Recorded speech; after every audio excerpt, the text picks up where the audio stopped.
Ngayon ituturo ko naman sa inyo kung paano maging digital partner or insurance agent. Kailangan mo lang mag-avail ng enterprise package worth 29,990.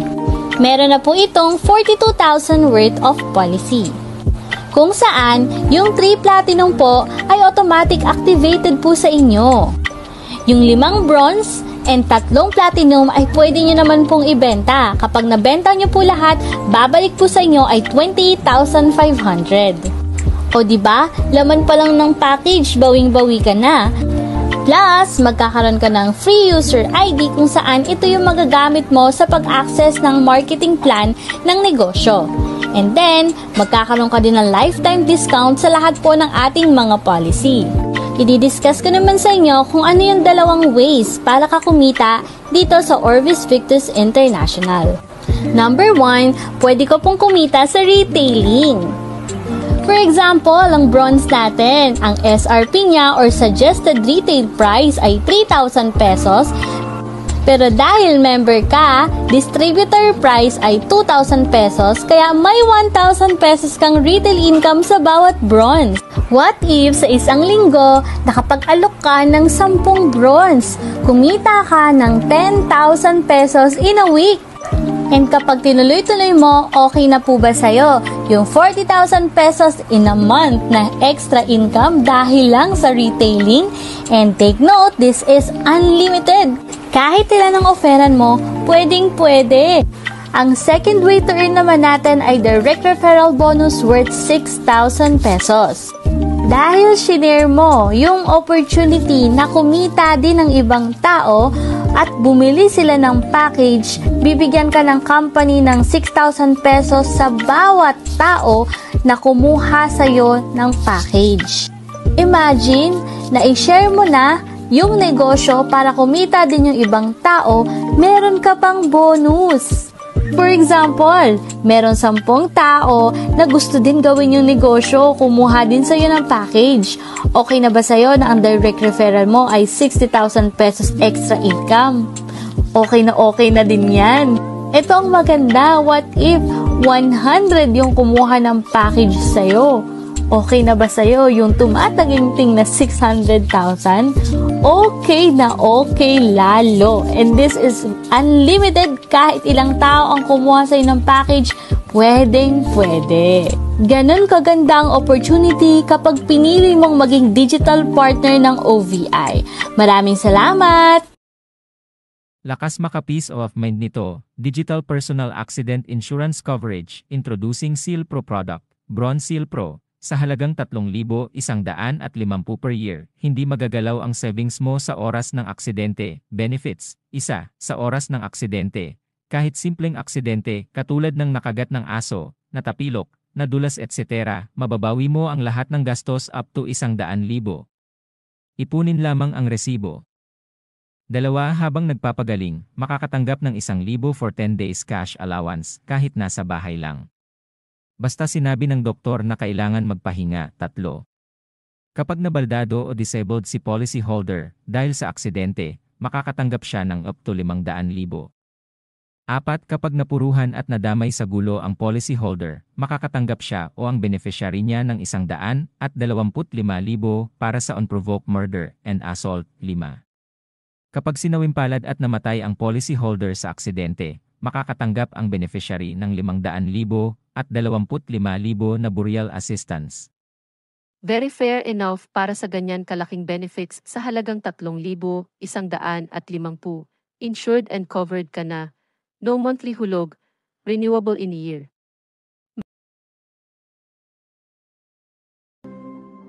Hindi ko na-expect na datnan ko yung anak ko na nakahiga na lang. Sobrang sakit. It's heartbreaking for us, not my eldest child.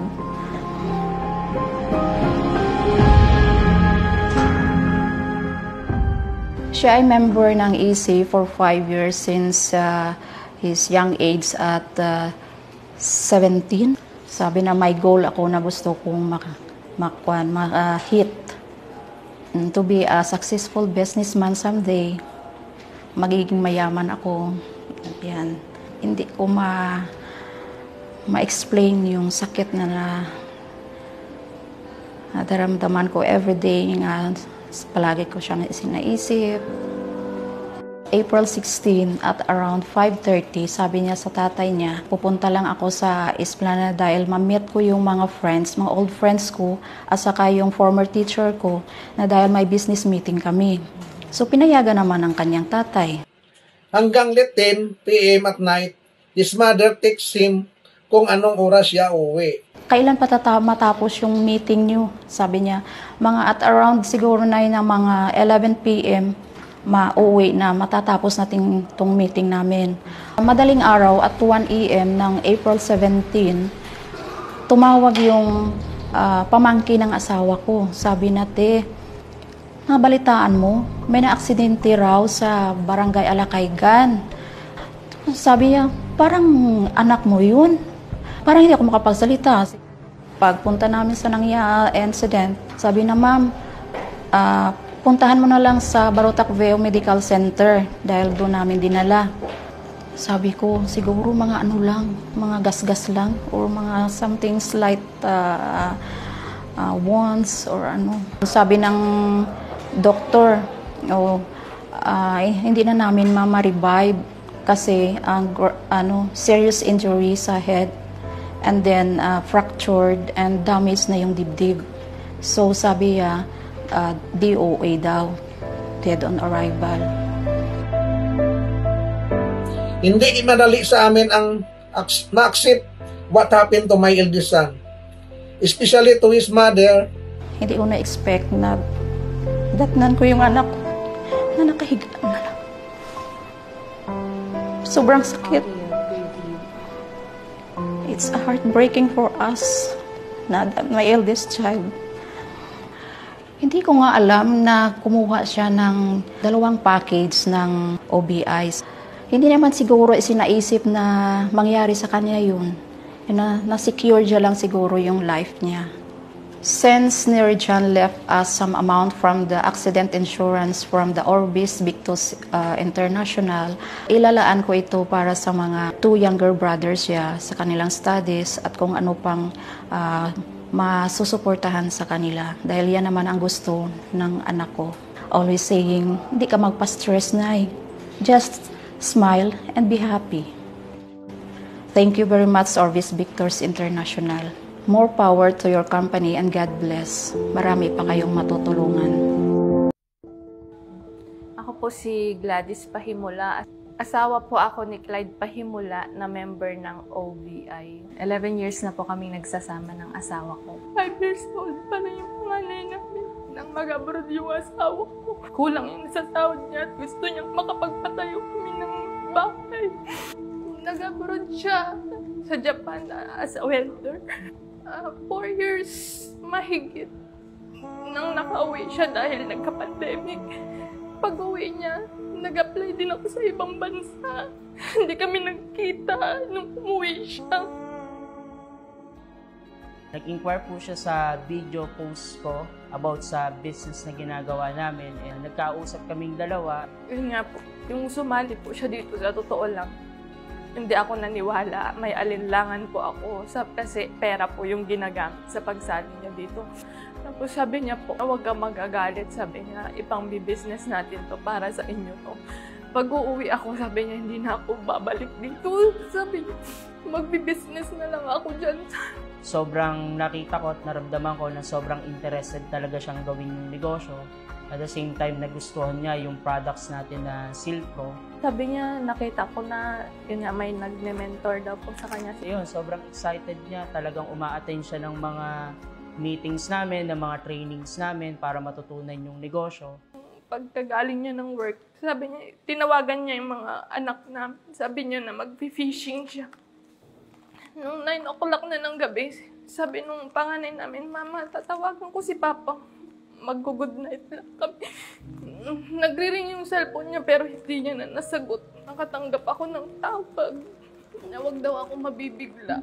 Patay na daw yung asawa ko dahil nalunod lang. Sabi ko, ang galing niya lumangoy. Paano siya malulunod? Mga anak namin, alilig. pa. Siya lang yung nagsusupport sa amin dahil umuwi na rin po ako. Yung pag-aaral nila, paano? Wala nang ibang tutulong sa akin. Balak ko po sana ulit mag-abroad. Nagpaalam ako sa mga anak. Sabi nung panganay ko, Mama, baka maulit, sabi niya po. Nireport ko po kay sir na sabi ko na na-aksidente po yung asawa ko. Tapos sabi niya, yun po na may makukuha nga daw po siya. Pero hindi ko po alam na may insurance. Salamat asawa ko. Salamat mahal kong Clyde. Kahit nasa Japan ka at nagtatrabaho, inisip mo pa din ang protection mo at proteksyon ng pamilya mo. Kumuha ka pa din ng OVI Cellpro. Noong nabubuhay ka, inalagaan mo kaming pamilya mo at hanggang ngayon, nasa payapa ka ng lugar, patuloy mo pa din kaming inaalagaan. Ilalagay ko po sa account ng mga anak ko kasi pinagawaan ko po talaga sila ng account nila. Doon po sa pag-aaral nila. Wala naman ibang tutulong sa akin kung hindi ako na lang. Nagpapasalamat po ako sa Stronghold at OVI dahil sa nakuha kong insurance, makakatulong po ito para sa pagpapatuloy ng pag-aaral ng mga anak ko at para sa mga gastusin niya. Last year, she was already given only 6 months to live. But because her husband and her son is in Japan, she opted to go back home. We are saddened by the fact that I went up to the airport picking up a cargo instead of a live body. She was very giving. During the time that she wasn't married yet, she doesn't have a son yet, every month we receive packages from her. I would have to say, she's very generous to everybody, to the whole family. There are members of the family who depended on her in so many ways, financially, during the prime of her career as an entertainer in Japan. We've prepared ourselves already that this time will come. But at the same time, of course, it's a difficult time for us since we just lost, our family just lost my mom 2 years ago, November of 2021. It's their eldest sister. And now we have to deal with this again. It's very difficult in as far as dealing with loss and grief again. When she passed away November 2, one of my aunt checked on her papers. I know that she has an insurance. She has been mentioning that even before she got sick. But we didn't know that there was a repatriation package inclusive in her insurance with OVI. That's how it all started. And then we contacted her agent, and then her agent gave OVI's customer service to me. So that's how everything started. And as far as the process naman is concerned, everything was smooth. Everybody was very helpful. It was well coordinated. Everybody kept me posted. So I can also keep everybody in the family posted on what's going on. We know that it's really difficult to bring home a dead body. That's the only worry that we have. We know that how tedious it can be. The process, everything that you have to go through, the cost. But at the end of the day, it's her wish. And the least that we can do is to find ways on how we can grant her last wish.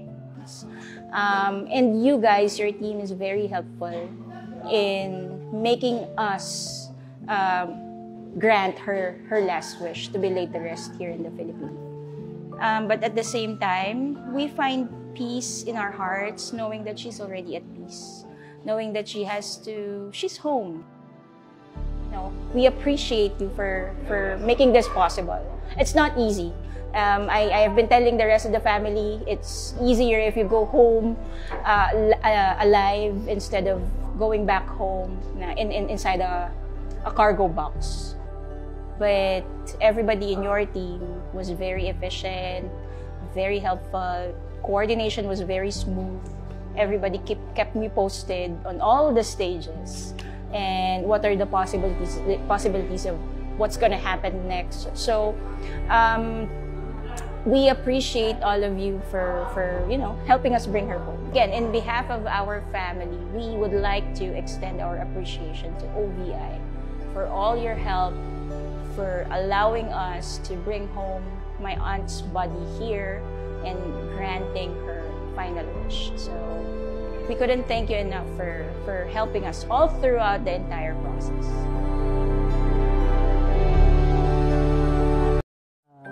Yun siguro baka i-surprise niya kami. Hindi po namin nasa na ganun pala na nangyari. Nabalitaan ko yung nangyari sa kanya. Na binaril doon sa Coronadal City.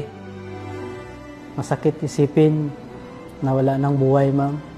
Kaya namin, mahirap yung buhay namin doon sa probinsya. Kasi siya lang nasa namin. Yun, gusto ko lang yun, ma'am, kasi mabigyan yung mga justisya. Ako po si John Oxinya. Ako nga pa pala si Gio Oxinya. Ako nga pala yung beneficiary ng aking nanay na si Marilo Adonis Oxinya. Sabi niya uwi daw siya ng September 28. Pero yun pala, umuwi pala ng mama ko ng September 25. Tsaka doon lang namin nalaman na na 26 nang dito na pala siya sa Jensan. Yung nalaman ko kasi doon pa ako sa trabaho, yung sa DOL, tumawag lang yung auntie ko na sinabihan niya ako. Pinuntahan niya ako doon sa company. Nagsabi siya, yung mama mo, nabalitaan mo ba nung nakakuan sa FB? Nasakyan yung habal-habal na papuntang Coronadal at doon ninatid po ang mama ko. At pumunta kami doon sa Coronadal City. Hindi ko na-expect na ganun na yung nangyari. Na nakita ko yung mama ko na bangkay na. Doon na pala yung buhay niya na binaril sa doon sa Cancerabia, Coronadal City. Noon sinabi ng mga pulis na yung pala hold up yun ang nangyari sa mama ko kasi lahat-lahat po ng mga gamit niya, papers niya, at saka mga pera niya po na yung 3 buwan niya na sa Saudi, lahat po yun nakuha sa kanya at saka walang naiwan kahit isa. Hindi pa nakakuha niya yung kaso niya ngayon. Kasi ganito, yung sitwasyon namin mahirap, walang pera. Ito sa kayang na makuha namin ito, ma'am, ito na lang ipaprocess namin para mabigyan yung justice yung nanay namin, ma'am, sa pagkamatay. Kasi masakit mangyari sa amin, ma'am, kasi nanay namin, ganun na lang ang pangyayari. Hindi ko alam, pag-uwi niya nabangkay na. Nung in-explain ko sa kanya yung ating OVI, kung saan nalaman niya na siya po is protektado dito, hindi lang siya maging ang kanyang pamilya. Talagang ginrab niya po talaga yung opportunity. Napakatagal niyang OFW sa Saudi at ramdam po namin bilang isang hover sa Laguna. Talagang yung desidido po siya na gusto niya makatulong sa kanyang pamilya. Nabanggit niya rin po ang kanyang mga anak na gustong-gusto niya rin pong matulungan talaga. At noong dumating yung pagkakataon, na nung nakalala ko nga po siya sa Facebook natin, no? So, dun ko po in-explain talaga sa kanya ang OVI. At bukod po dito, nung next meet po namin sa online, talagang nung sumahod siya is decide po talaga siya na makapag-avail ng ating package. Uwi po siya ng Pinas, is magkausap pa rin po kami. Kasi nabanggit po niya kung gaano po kaganda ang lugar nila. So, in-invite niya po ako na sana is makapasyal po doon. Yun nga lang po is hindi po inaasahan po talagang pangyayari. Sobrang sinasabi niya po lagi sa akin na, Apps, thank you kasi wala man ako madalas na may padala sa pamilya ko. Pero dahil din sa negosyo na sinalihan ko, alam ko na matutulungan ko sila.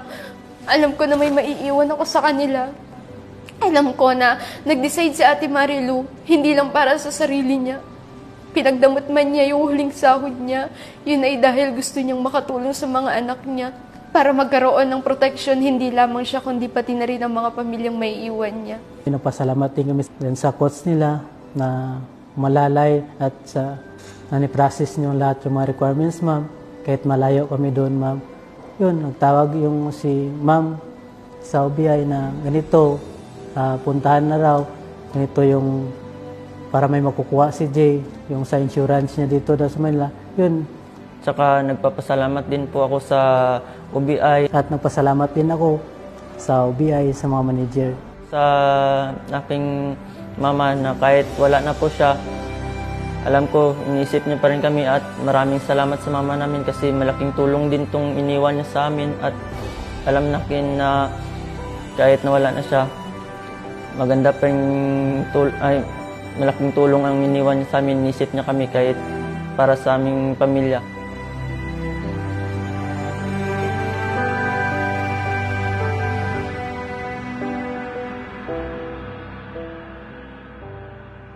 Sinabing insurance, para lang sa mga may kaya yan. Actually, napakamali nun. Kasi, the more na ikaw ay wala, the more na dapat insured ka. Correct. Kasi what you are protecting, hindi naman yung ngayon kundi yung future. Ano ang pwedeng mangyari? Imagine nyo to, sa mga taong meron na, pag may nangyari sa kanila, actually, hindi na nila kailangan ng insurance pa Kailangan nila for estate planning lang Bakit? Kasi meron yan. Pag yan nawala, may iwan sa kanilang pamilya. Pero paano yung mga wala, nag-uumpisa, kapos, or nang bumuhay ng sakto-sakto lang? Pag nawala, baon sa utang yan. Sa utang yan. Kaya nga, Miko and Aiden, kapag kapos ka, actually, mas kailangan mo ng protection. Katulad yan, marami ako narinig na nagpapa-insure sila kahit na for 1 hour lang sasakay ng flight. Pagdating doon, tapos na yung insurance sila. Iba, sasakay ng barko, doon lang papa-insure sila. Pagkatapos nun, pagdating nila kung saan sila pupunta, tapos na rin. So, dito, for 1 year, very cheap.